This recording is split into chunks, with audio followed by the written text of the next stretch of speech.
V6 sounded like it got some power. Okay, I like that. Welcome back to KHAIR'S Garage, man. Another Copart walk around. Like, comment, subscribe if you haven't already. And up first, we got the first one that's on my watch list, the wide body Scat. I know it was looking kind of rough, but this would be a great parts car, which is what I'm looking at it for. And the thing that's interesting about this to me is that all the damage seems to be right here on this driver's side, but it's like here and straight out and not really in towards the engine. So I'm wondering if the engine might be okay.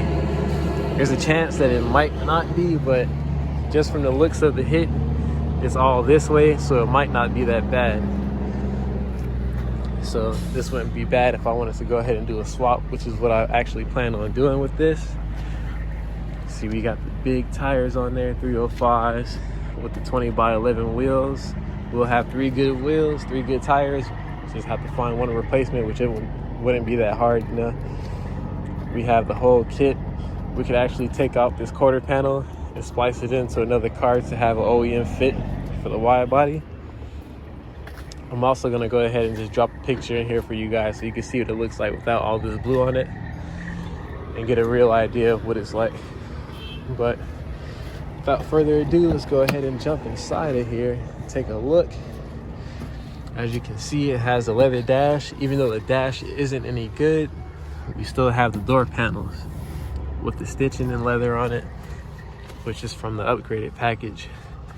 Alcantara suede seats with the leather trim, sunroof up top, all the gadgets up front that we would need, minus the airbags and whatnot, obviously. And then the back seat, you see everything back here is in pretty good shape as well.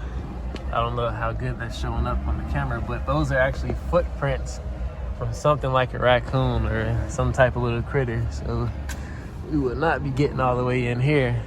We ain't trying to catch the rabies, you feel me? That thing might pop out and but that's pretty much it for this one. You see it? Let me know what you guys think. Is that something you would do? You buy something like this, part it out, or go ahead and do a swap? Comment down below and let me know. Up next, we got us this nice little charger right here. I'm thinking it's an RT. Let's see if we can find out.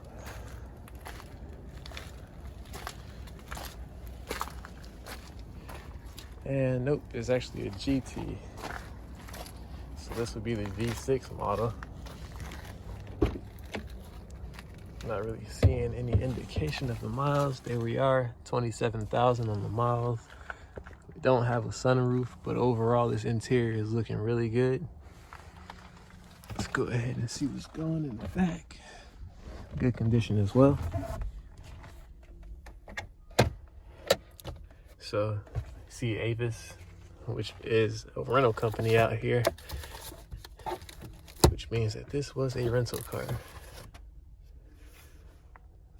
They have all types of manuals. I don't know why they have a Hellcat manual in here. Definitely not that. They don't have a window sticker, obviously. But, you see it?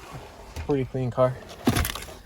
Let's inch the seat back if we can. Dang. They must have been like 5'2" driving this thing. It did have power, so let's see if we have enough to start it up. And we do. No check engine light. We do have an airbag light. Not sure why I don't see any of them deployed. And then the seatbelt light, of course, because I don't have on the seatbelt. So, yeah. Pretty much the rear end damage on this car. Let's go ahead and pop the hood. See what that's looking like up front. And I'm really confused on that airbag light because there's definitely not one airbag deployed in this car.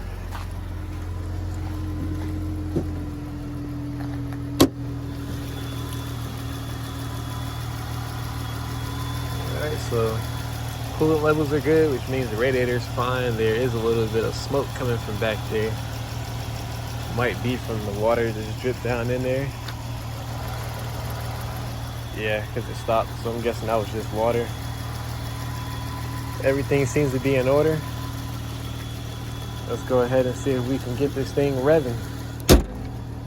I'm not gonna sound like much because it's a rental car and it's a V6. They're not about to do any exhaust work and give anybody any crazy ideas to be out on the road having too much fun. So let's go ahead and see what it's sounding like. Yeah, not much. Let's see if we can navigate and see what the top speed in this thing was. I know I can do it in my car. I'm not sure if it's gonna show on these models.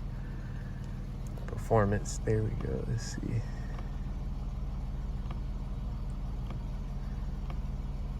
Any top speeds? Yeah, see, they was floating this thing.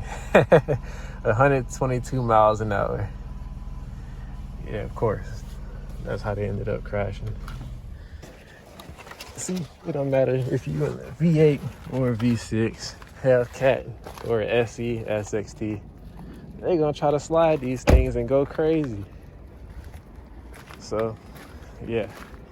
If anybody interested in something like this, you see it could move. It could get up to 122. Small damage on the back. This shouldn't be anything serious. Just change out a quarter panel here. New back bumper, trunk. You should be in the game, man. Interested, shoot your shot. Got us the Charger right here. Hellcat hood on it. We did a lot of modifications to this one. At least cosmetic modifications. Went ahead and put the side stripes. He had the Mopar badge, Mopar Performance. Midnight Mopars, Georgia. I'm guessing that's his car group. Never heard of him, but yeah, there's a Facebook logoed out. He even went as far as putting the V6 on the back of this thing. He taking pride in that little engine. Let's see if he was floating this one too. Pretty sure he was.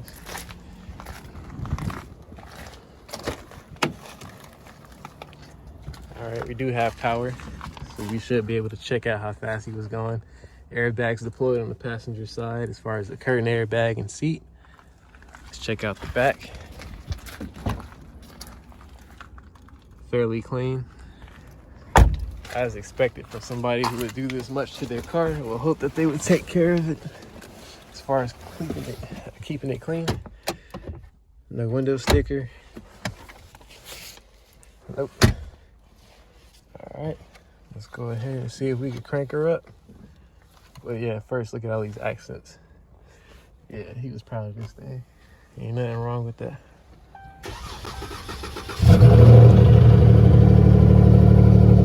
Ooh, that little V6 sounded like it got some power. Okay, I like that. Let's go ahead and check out his speed. See how fast he was floating this thing. I don't even know if you can. This might not even be the performance package. I don't see a sport mode or anything like that down there, so might not be able to. But dang, boy, this V6 sound crazy. He might be lying. You know, people be down badging to try to embarrass people who try, and let's find out. Pop that hood real quick. I definitely think he capping. This might be a 5.7. If he did, that's hilarious. Because there'll definitely be somebody that try them just because they see V6 on the back and get embarrassed.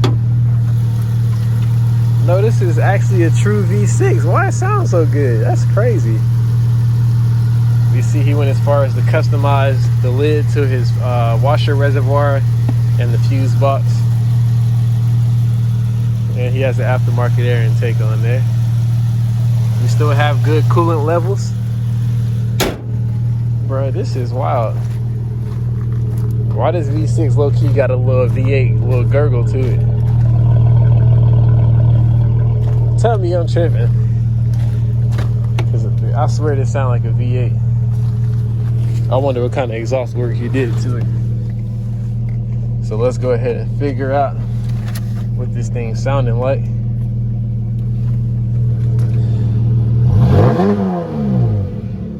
never mind. Yeah, that's a little V6-ish.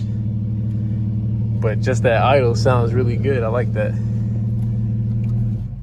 So anybody interested in the V6 who can't really afford a V8, something like this setup would actually be pretty good. You can get a decent look, get a decent sound, and probably get decent performance as well, because he has some other gadgets in there. But let me know what y'all think about this one. It was actually kind of cool. All right, that's going to be it for today's video. Thank you guys for tuning in, and I'll catch you in the next one.